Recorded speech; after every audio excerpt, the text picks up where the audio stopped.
Napoli fans around the world, welcome to Napoli Talk, guys. It's another 3 points for Napoli, and we go at the moment towards the top of the Serie A while we wait for Inter to play against Bologna. That same Inter that couldn't get past Bologna just a few weeks ago in the Super Cup semi-final. So it's an intense weekend for the teams at the top. Napoli responds to Milan's win yesterday against Cagliari, and now these three teams, guys, are pulling away from the rest of the group, with Roma and Juventus dropping points yesterday. So it seems to be Inter, Milan, Napoli for the title. That's at least what it seems like at the halfway point of the season, more or less, guys. There's one more game to go in this first half of the season. Napoli goes against Verona in the next game at home. Finally, we play at home, guys. It's been forever, right? We've had basically 2 away games. You know, this one, Cremonese, we've had the Super Cup, so it's been nearly a month since we've played at the Maradona, so that will be great. And then we have the game against Inter, guys, the first game of the new return part of the league, and that's so important, guys. That game may well determine the title. It's clear that these two teams are in a title fight, and we just now got to focus on the 3 points against Verona.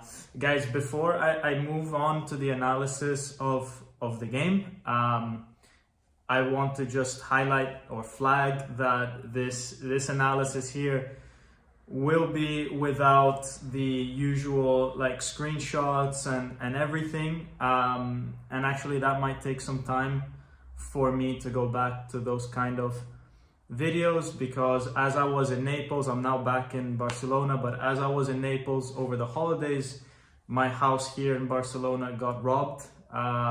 It seems like these guys were not Napoli fans, because all my Napoli stuff is here, but you know, my equipment, my laptop, a lot of other personal things completely stolen.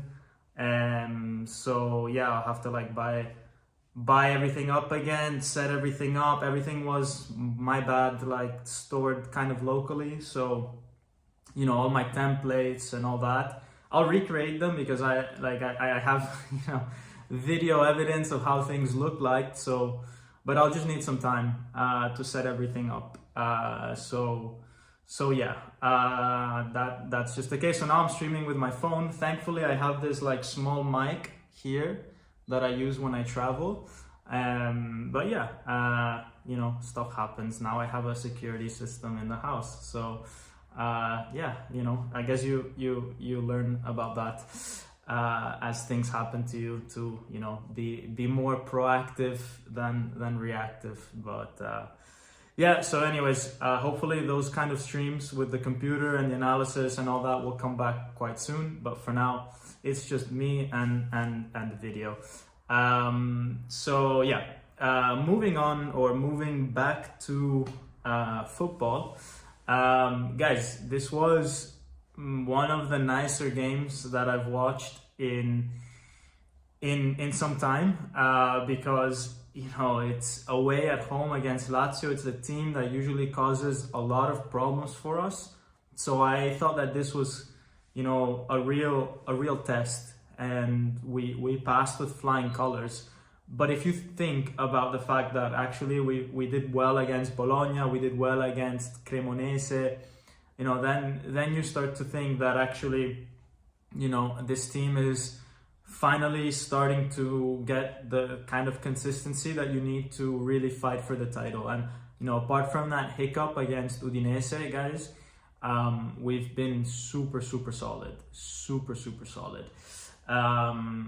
that's very promising for the rest of the year to for us, right? If we can continue like this, then that's great. The only thing is that one of the people that was, let's say, most responsible for all of this is David Neres, and he had an a pretty bad injury, I would say. Like, so, you know, as far as injuries goes, it's usually bad for two reasons. One, when you can see something break, right? And that was not the case. And the other one is when a player falls down without any kind of, you know, impact. Because usually if there's an impact and the player falls down, then it's a knock, like it's a bruise, it's something that can, you know, with some days get better, or it's a cut or something like that you just put some stitches.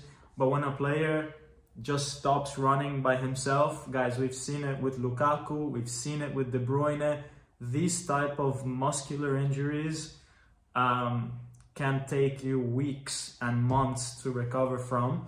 And I really hope that that's not the case with Neres. The good thing is that it doesn't appear to be on the hamstring, which is the same muscle that Lukaku and De Bruyne hurt. So this seems to be like on the ankle region or on the calf region. I think those are also quite bad if somehow it has to do with your Achilles heel or a tendon or something like that. But let's see. I'm not a medical expert, so I think we'll just have to wait for the first analysis. But these kind of things look to me like it's at least, you know, best case scenario, 10 days, right? For sure, it doesn't seem to me like he will play against Verona in 3 days' time, because he could barely walk off the field. So, yeah, it seems like Verona's out. It seems like Inter will be, you know, you have to be a very optimistic person to believe that he will play against Inter. Let's hope. Again, you'd have to be very optimistic, and it's a shame because Neres's, you know, great start to the season, or great, you know, explosion, you know, into the season happened when he played against Inter, right? The Inter defense, the old Inter defense of Acerbi and De Vrij and all that really struggled against his type of speed and his unpredictability. And I don't think we'll be able to rely on that against Inter. Then, guys, you know, this whole thing allowed Mazzocchi some minutes onto the field because Neres was taken off. Mazzocchi was moved into his position with, you know, Politano. Well, Politano was moved into Neres' position. Mazzocchi came on and occupied Politano's position. And then Mazzocchi, you know, first he had kind of a solid 10 minutes, right? He was looking lively. He was sprinting up and down the field. He put in two interesting crosses, one that Elmas should have really scored. I mean, he could have walked away with an assist today, Mazzocchi. And then there was a moment where him and Marusic completely lost their heads. You know, I think the red card on especially Mazzocchi was a bit tough, right? Because Mazzocchi's applying pressure on Marusic. Marusic is the one that it seems to me like he kicked Mazzocchi, then pushed Mazzocchi, and at that point I think it's only a human reaction that you go and you push someone back, and it's not any different to the type of thing that we saw earlier in the game between, for example, Milinkovic-Savic and Noslin and all these guys. So there were other moments already in the game where people were pushing and shoving, and I think the referee was a little bit hasty in his decision. I think he realized that the game was escaping him because there was already previous, you know, fights between players, and to avoid future fights, he took a very drastic decision to make an example out of them. He gave them both a red card, but you can't referee like that. You can't referee, you know, you can't make an example out of a player. It has to, every situation needs to be treated in its singularity, right? Unless it's that same player doing the things over and over again, then the referee should take that into account. But, you know, Mazzocchi had just come on, hadn't caused any trouble in the game so far. The referee realized that he was losing control of the game and decided to take drastic measures. And unfortunately, it's Mazzocchi that had to pay for it. But for me, this is totally unacceptable, and it goes into another unacceptable thing that I've seen from the referees this weekend, because yesterday I was watching the Roma-Atalanta game, and the goal that they disallowed for Atalanta, guys, let me tell you, that is some crazy decision by the referee, because Scamacca was in no way in an active onside position. The Roma defender, I believe it was Hermoso, completely miscontrols the ball and basically like passes it to the offside player. In my opinion, that's not the offside player's fault. So yeah, look, just horrible refereeing at times this weekend, and I don't know why VAR, sometimes intervenes in these type of things when it shouldn't, or doesn't intervene when it should, and it's a mess, right? But unfortunately, Mazzocchi is the one to pay. It's unfortunate because he was starting to find some minutes, right? He came on in the in the Super Cup. He got a few minutes there. As I said, I don't think Conte just does charity. If Conte puts you on the field, it's because you proved something in the training ground. So for Mazzocchi to have been getting minutes in this past month means that he was physically in the right condition, he was showing the right things in the training ground, and now he's got a red card, and that trust that he's been able to build kind of goes away.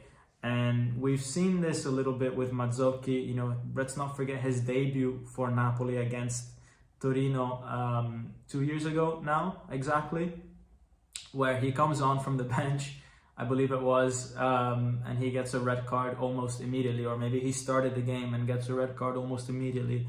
So he does have these kind of reckless moments. I do wonder if this time that reputation of him being a bit reckless has kind of led to the referee almost, assuming that he was the one that caused the fight.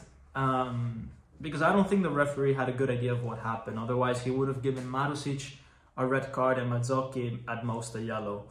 But yeah. Now, guys, let me go to some of the comments, guys. Tomato says, yeah, could have Scott, doesn't seem to be bad. Hopefully Neres' injury isn't that bad. I think Neres will have to wait and see. I have a feeling it might be kind of bad. John Raff 9106 says Lobotka's presence is game-changing. Yeah, guys, the midfield, just so dominant today. You had some very good midfielders in Lazio. Guendouzi, for example.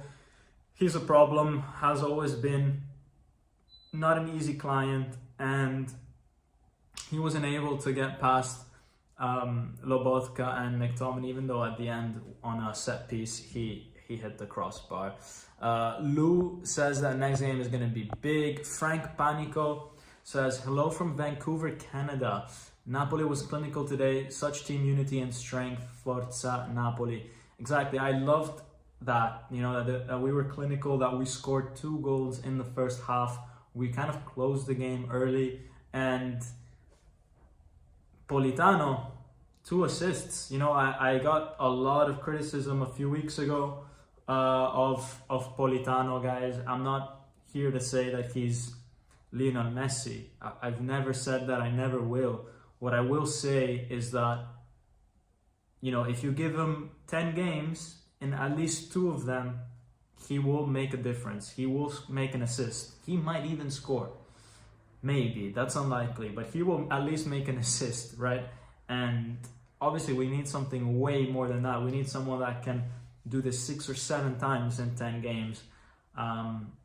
But Politano has way more consistency, or has shown a lot more than, for example, Noah Lang or Elmas in recent, in that position of, kind of being on the wide area. Now it's a bit hard to identify really what area they're occupying because the formations change so much. But he showed today that at times he can be an important player. And I think today he was physically in a better condition, and also that's why.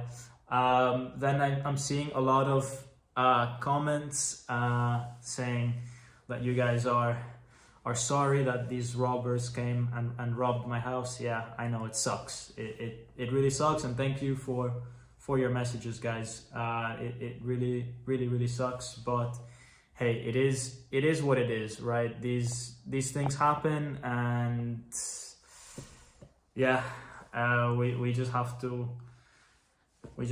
now go and rebuy stuff that's required, and yeah, I'll try to get some nice gear for Napoli Talk, guys. So who knows, maybe that's going to be a good thing for the channel. So yeah, I see someone in the comments is heading to Barcelona on February and would love to meet me for a coffee. Guys, just write to me on Instagram if you happen to pass by. I'll see what I can do. I've met a lot of you guys in the past before. Always a pleasure to meet fellow Napoli fans, guys, and talk about the games. Lorenzo Spitaleri says, robbed in Barcelona. Yeah, definitely not Napoli fans, but those PSG fans who ask you for cigarro every time instead. Man, but PSG and Napoli are friends. We are friends, so I don't think it was PSG fans, guys. I don't think this guy was a football fan. There was literally like a Maradona shirt, a Di Lorenzo signed shirt. You go through my closet, there's so many football shirts. They didn't take anything football related. So that's good, you know. Maybe it would have been better if the guy was a Napoli fan. Maybe he would have been like, oh dude, respect. Let me actually subscribe to his channel and not rob this guy because, you know, he's a Napoli fan, but that didn't happen. So yeah. Yeah, Juan Jesus was bull today, says Lorenzo Spitaleri. Yeah, dude, Juan Jesus is, you know, Barca is trying to buy Juan Jesus. That's the news, apparently. I think even Fabrizio Romano tweeted this, that Barcelona want to buy Juan Jesus. That for me is the most insane plot twist of 2026. Like, this should be on the headlines everywhere, you know. I know that there's presidents being extracted from their beds and all that kind of stuff happening around the world, but Juan Jesus actually having a team that wants to buy him, and that team being Barcelona, is crazy to me. It's the most crazy story of 2026 so far. I mean, this is a guy who's, you know, 34. We've criticized him since forever. Even when he came to Napoli, we were like, why is this guy coming? What have the Napoli board smoked? And he was so badly treated that year that we got 10th, that he was replacing Kim. And, you know, recently he's stolen Buongiorno's place in the starting 11. And even to the point that Conte decided to take off Rachmani today instead of Juan Jesus when he made a defensive substitution. So, you know, Juan Jesus, hats off, man, hats off. Vincenzo witnessing something, such a long name. Guys, you gotta have shorter usernames, man. I can't be saying all those words. You know, there's only so much time in the world for me, so you gotta make your usernames smaller.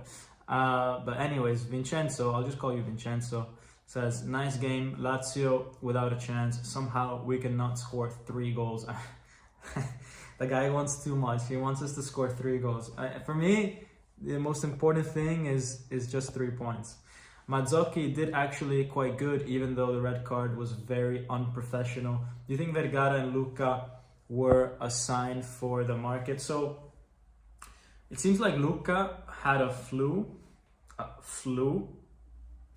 So he couldn't travel.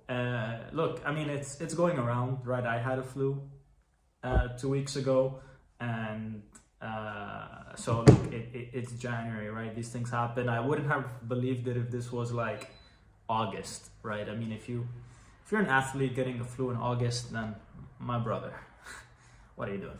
But it is January. These things happen. Maybe he's got a flu. It does. Oh, there's a bit of a chair in the way over there. Anyways, it does make me wonder though whether that's actually true. We've had these things happen before.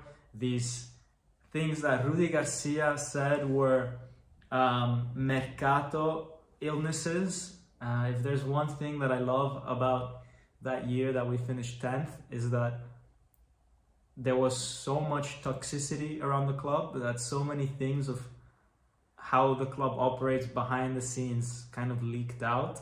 And one of these things about faking that players are injured or ill is basically a setup to selling the player. I mean, we had it with Kvara as well, that he had stomach issues and that's why he couldn't play. And then he signs for PSG and all of a sudden he's playing again. But yeah, these things are done to prevent the player from playing and getting injured and then, you know, the deal not going through. Or maybe in Lucas' place, preventing whoever wants to buy him from actually realizing that he's useless. That is also a possibility, right? I mean, unless the potential club was looking for a lamp post or like, you know, just something that stays still. Yeah, if they were looking for that, if they were on the market for a lamppost, then we should have exposed him a bit more. But yeah, it seems like Mourinho actually wants him, which is crazy. I mean, I thought the guy knew something about football, but yeah, wild. Also wild to think that he actually saw Luca in person against Benfica and somehow still is saying to his board, yeah, that's the kind of guy I want. So yeah, look, I mean, this is just something that happens with the Mercato. With Vergara, to go back to your question, with Vergara, I think he's got very, very limited chances of getting game time in the second half of the season because, you know, there's going to be Gilmour, Anguissa and De Bruyne coming back, and if he wasn't getting regular 20-30 minute games now, when we were in a complete emergency, then he's not going to get it when the big boys are coming back.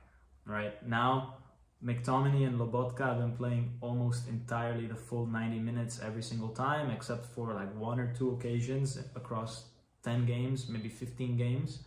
So look, it seems like Vergara, as much as I like the guy, as much as he's got quality, you know, he's not going to find space. And at his age, with his quality, he'll be able to find space, and he needs to find space in a Serie A team like Cagliari, you know, these type of places that gave so many ex-Napoli players an opportunity to play regularly, that they were not good enough for Napoli's starting team, but they go to these smaller clubs like Cagliari, Udinese, whatever, and they play, right? And I think Vergara can and should do that same thing for Ambrosino.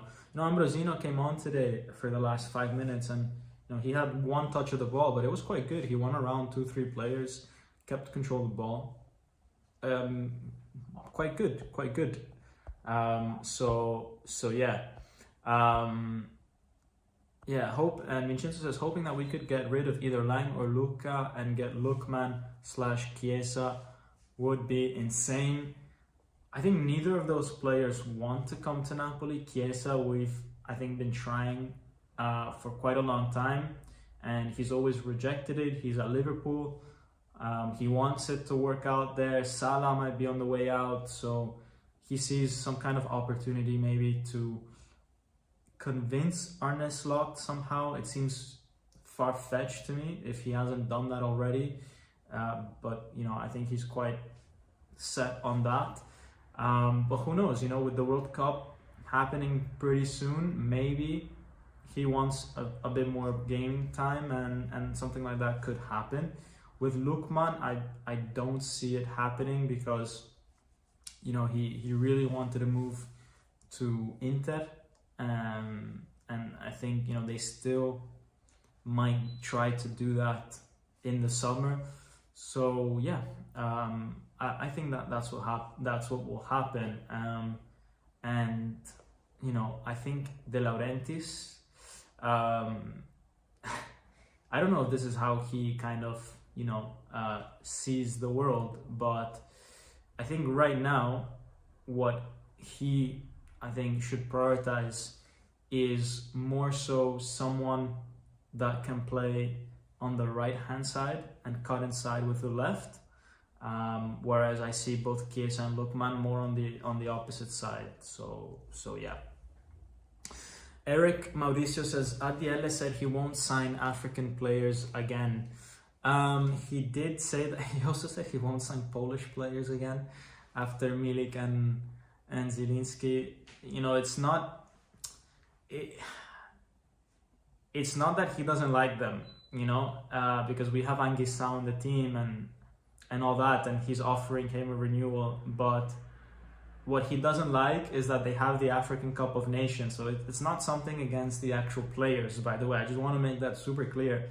He has nothing against players coming from Africa. He has a problem with a tournament being played in the middle of the season, and so when that tournament happens, you have to find for 1 or 2 months a replacement for that player, and it's just harder to build a team knowing that for sure this guy will be missing. If I was a businessman, you know, that is a risk that I would also be considering, you know, because you're basically signing up to not having one of your assets for a month. I mean, it's not good business to have that, or, you know, unless it's someone that you say, you know, the time that he is on the field, he gives me just so much that it's worth it. In the case of, for example, Osimhen I think delivered so much, then fine. And same with Anguissa, he's giving us so much, but you really have to find that special player. If it's, you know, kind of a regular player, then you might as well buy a regular player that is not automatically going to miss a whole month or 2. So I think it's just a business decision. It's not because he has anything, you know, personal going on there. So yeah. Lou Gutilla says Luca's only highlight in his career was the fight over taking the penalty in Udinese. Yeah, that was a real bad moment for Luca, where on the one hand he showed that, you know, he has determination, he wants to score and all that, he's got that striker's grinta. On the other hand, he showed how he's not a team player, because he was not the designated penalty taker. He caused a big public, you know, scene, and I think Napoli should have taken that as a major red flag. And when Conte is talking about players not playing for the good of the team, not thinking about the wider team, it's only logical that we assume that one of these players is Luca, because he has a history of putting himself above the team.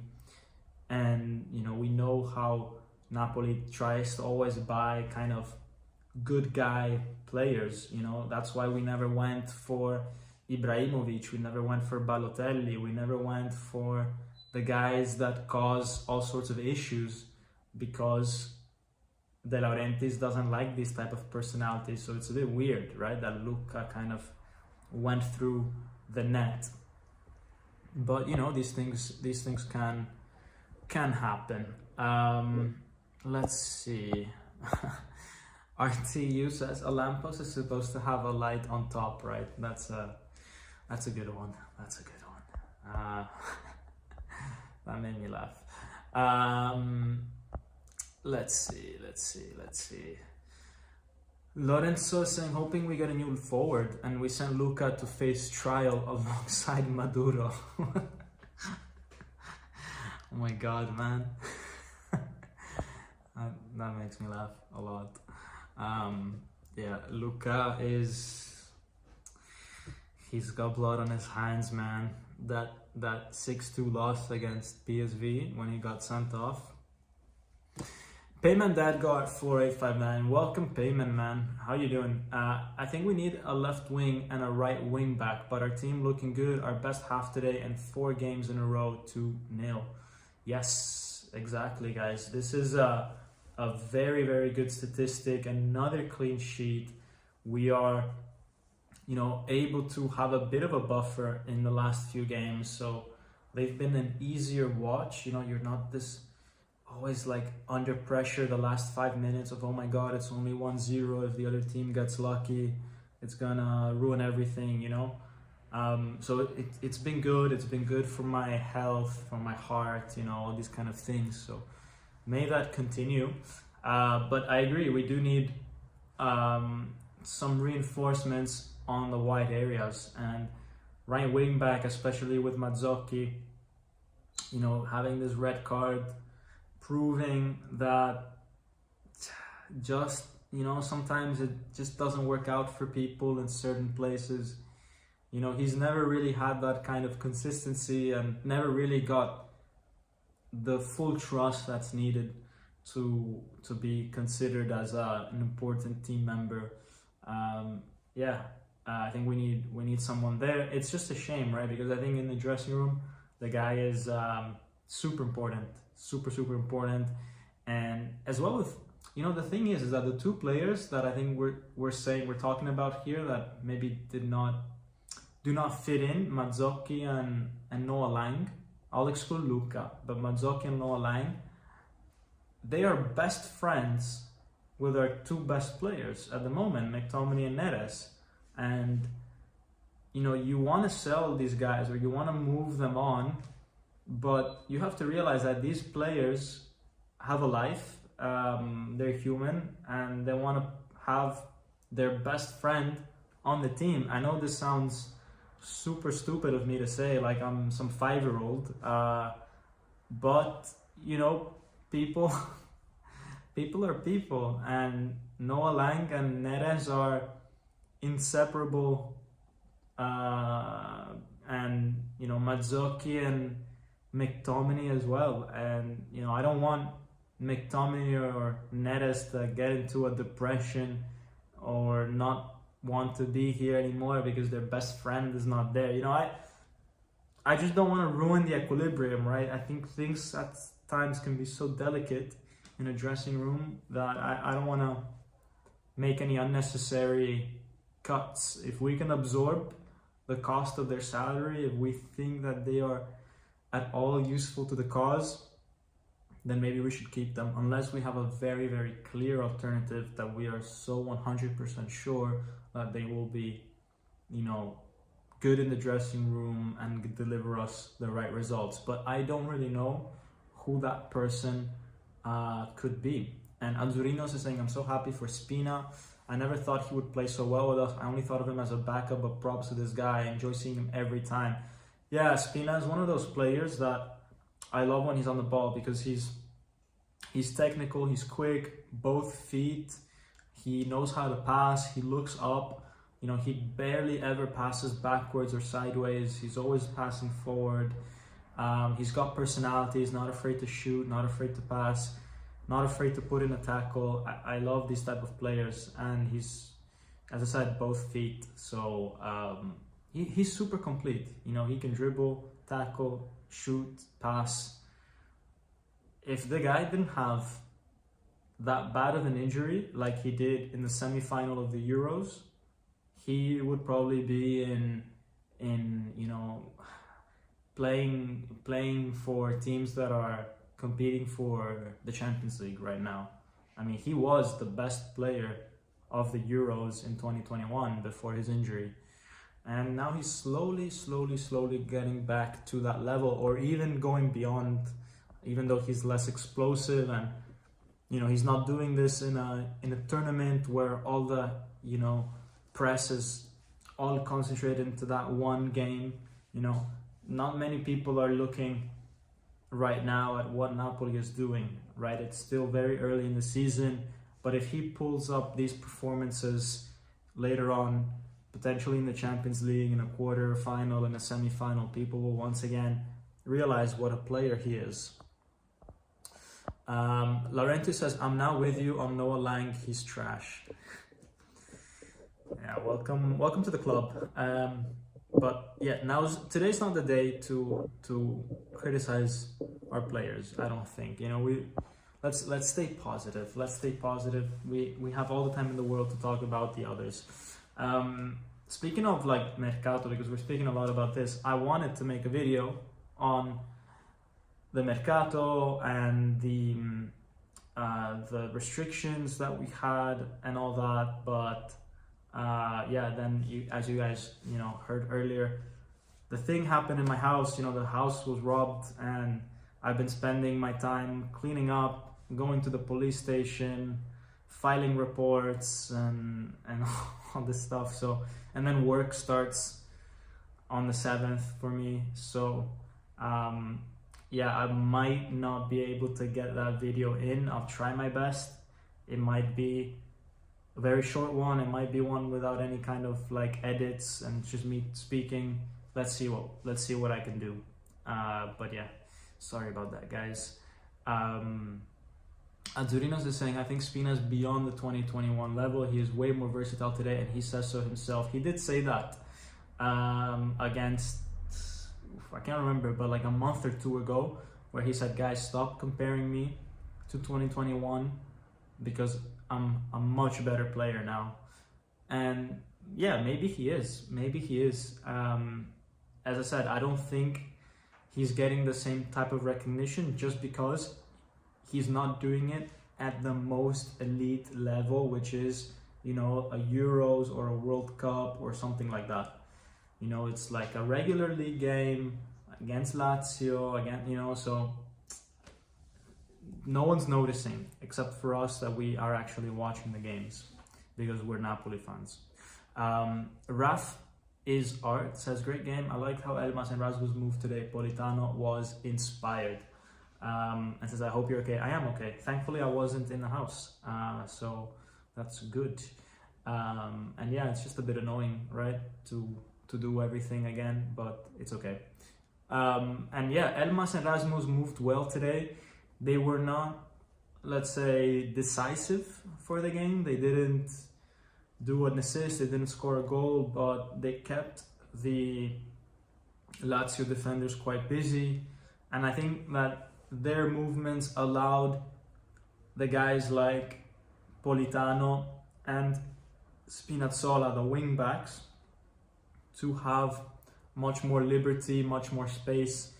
And if you rewatch, some of the actions, you really see that, right? That they pushed centrally, they went centrally, and it allowed those guys on the wings to have a lot of space and to do their one-on-one with, for example, in Politano's case, sometimes it was against Zaccagni, right? And Zaccagni can't defend, so Politano would have the upper hand, and same for Spinazzola on the other side, right? He would have the upper hand, and it's because of Elmas, Højlund, and Neres dragging the actual defenders centrally and leaving the Lazio wingers to go up against Spinazzola and Politano. And that's an interesting solution, guys, because these guys, whilst they are wing backs, they are very attacking minded and they know how to dribble, and not a lot of wing backs can do that. A lot of wing backs,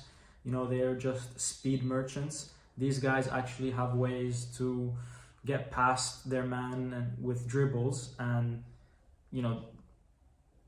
wingers that have to track these type of wing backs don't like that. They can maybe challenge on speed, but not on trickery and skill. And we saw how it worked today. So yeah, guys, I'm gonna move on to a different section of the live now, where I want to do player ratings, and then we'll take Conte's press conference, okay? So player ratings, guys, I'm gonna put Højlund a 6.5. Good play, positive performance, but not ultra decisive. Same with Elmas. 6.5 is, kind of good, decent, but nothing to make your highlights on YouTube, Then I'm gonna put Neres as well, a 6.5. So all like the front three, a 6.5. Positive, but definitely not gonna appear in a highlights video. Politano, I think, was the man of the match. I'm gonna put 8.5 for Politano. If he had scored, it would have been the cherry on top. He would have been very, very close to having a 10 out of 10. But look, 2 assists is plenty. 8.5 is an excellent score. And Spinazzola on the other side is a 7.5 for me. No, maybe 8. Maybe 8. I'll go 8 for Spinazzola. Just a tad below Politano, but still very, very, very, very good. Very decisive. Got that first goal. I'm doing these kind of on the spot, guys. So, I'll be kind of second guessing myself as well. So, that's why let me know in the comments if you agree with these. Then we get to the midfield, Lobotka and McTominay. I think 7 for both of them. Dominated the Lazio midfield. Very, very, very solid. Once again, nothing crazy, because their mission is to control the midfield. It's not to get the goals, it's not to get the assists. Just very, very solid, always available for a pass. They're pushing 7.5 levels here. Defenders now, we will go with Di Lorenzo 6.5, Rachmani 6.5, and Juan Jesus a 7 as well. Same as our midfielders, super solid defending. And, maybe he didn't have that much to do inside the area, but he was there, always anticipating, always ready, always putting in a tackle. So very, very good performance. Rachmani did have a goal, so let me go back on that. Let me say Rachmani 7, because that headed goal is what gave us a little bit about a cushion, a little bit of a cushion. So yeah. I would say, 7. And I'm not gonna overdo it and put 8s and all that, because I think Lazio didn't give enough today it didn't give enough of a challenge today, right? So I'm not saying it's an easy game, but yeah, it's definitely not a Champions League level game. They didn't put up these kind of performances or dominance against Barcelona or Real Madrid, right? This was a Lazio team that is struggling this season. They're not the same Lazio team as before. So, everything, the player ratings also reflect who you're up against, right? So, yeah. I think that's fair. Milinkovic-Savic, maybe like a 6, just because he had not much to do and wasn't even used that much today, as opposed to, for example, in the Cremonese game, that he was constantly throwing the ball long to Højlund. In this game, he didn't really have to do that much. So let me get some comments from Napoli Nation TV. Says, sorry about the robbery, people suck sometimes. Yeah, man. Totally. Peterian8472 says, as for Guendouzi, barf emoji. Yeah, the guy is super annoying. Matthias Bifani says, very confident game, bossed the ball around, very professional game. Looking forward to play coachless Chelsea. No one is going to want to draw versus us in the Champions League.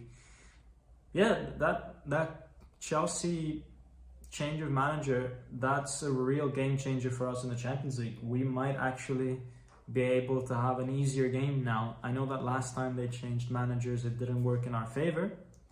Back in the Villas-Boas sacking days. But I think in this case they made a big mistake. They actually got rid of a manager who was doing a good job, especially in cup competitions.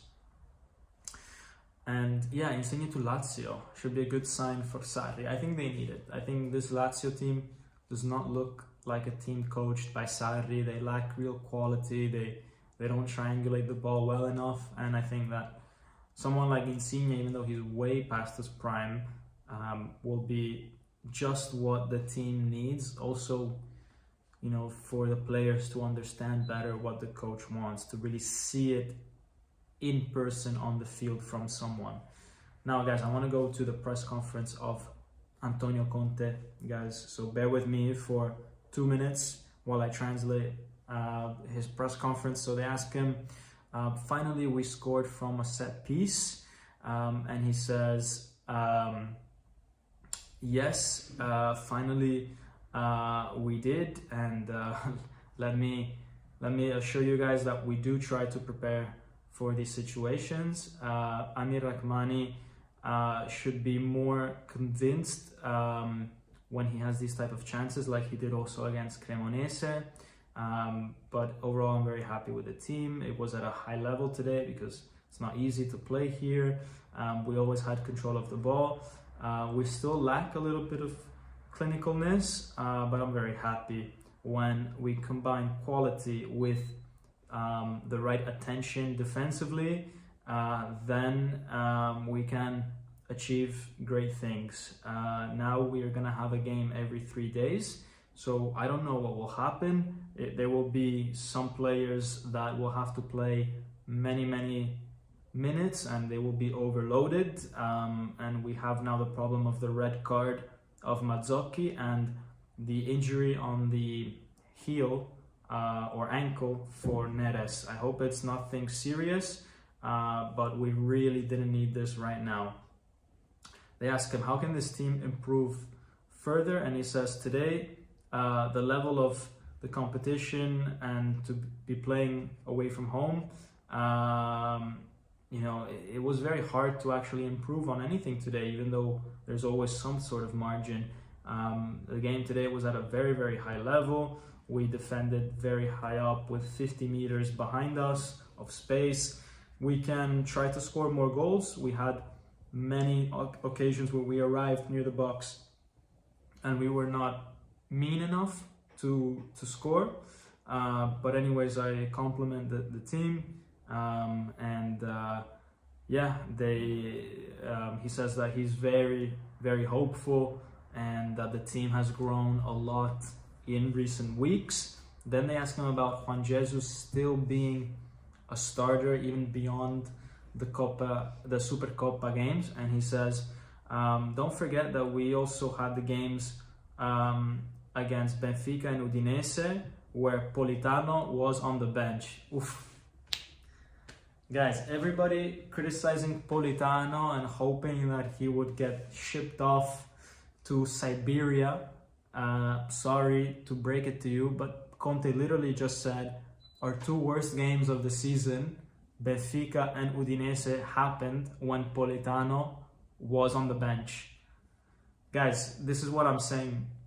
Politano, as much as sometimes he gives you that feeling in your stomach, like, you want to go to the bathroom when you see him do some stuff, he's useful to the team, the balance of the team. And it's something that's very hard to quantify. You will not see it in stats, but it's there. It's the dirty work that he does. And maybe he's got a point, Benfica and Udinese, he wasn't a starter.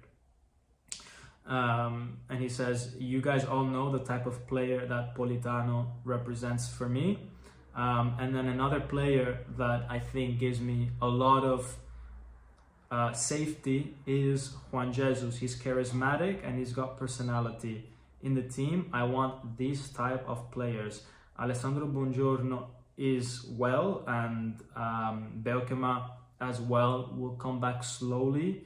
He had a problem with his foot. The defense doesn't worry me. It's the other departments, the midfield and attack. I hope Neres is nothing serious. It would be very difficult to handle that injury. Yeah. So guys, next game against Verona. Eric says you don't know how much I hate that club. Yeah, this is top 3 worst teams like that we hate. You know, well, maybe this, Juve and Atalanta. At least for me, that's my personal top 3 that I hate. So I want to get these 3 points badly, especially because we have Inter right after. Buongiorno is way too soft. Had much higher hopes. Hopefully he toughens up. Yeah, he is a bit soft. I mean, look, I think with Buongiorno, it's one of those things that unfortunately I think that's just the way it is. You know, I don't think it's a matter of toughening up. It's not about adding more muscle or anything like that. I think he's just injury prone. I don't think you can recover from being injury prone. I've not really seen players that started a career as injury prone and then somehow found a way not to be. Maybe there's one case where I heard, I think it was Danny Welbeck, who made an interview that he said that when he was younger, he wasn't eating well, wasn't sleeping well, wasn't training well, and that's why he was getting injured. And then as he got older, these things stopped as he was training better. But I just can't see Buongiorno being a slacker in that sense. I mean, the guy has a university degree. You know, there's not many players that have a university degrees. So in theory, he should be one of the smartest on the team. And as one of the smartest on the team, he should know how important it is to eat well, sleep well, train well, rest well. So, yeah, but Seb says Campagnaro had less injuries as he went on. That's hopeful then. Campagnaro, what a beast. Maybe Buongiorno needs to also put the dental protection like Campagnaro had, no? I loved how Campagnaro always had that. I wonder if he had lost a tooth before at some point, or he was just, you know, being ultra cautious for no reason when he put those kind of protections on. Belk says, I didn't watch the game since it was early kickoff. Can anyone tell me how we played? Very well, my friend, very well. Rasmus said in an interview that Politano was underrated. Probably true. Yes, he did. In the post-match of Cremonese, he first joked that Politano, you know, he's like, I have very good teammates around me, even Politano. Just kidding, you know. You know, like, he's actually legit very good, you know. I'm not just teasing him. Anyways, guys, for me, that is everything. We went through Conte's interviews, we went through the formation, player ratings, we talked about the game. I don't have screenshots to show you this is the movement that this guy did, because you know the situation. My laptop is stolen, so I can't do those things for now. But I hope you guys still enjoyed it. And guys, see you after the game against Verona. I'll see if we will be live right after the game ends, or maybe 30 minutes or 1 hour later, just because it's a work day. But guys, with that, I will see you then. And as always, Forza Napoli sempre. Ciao.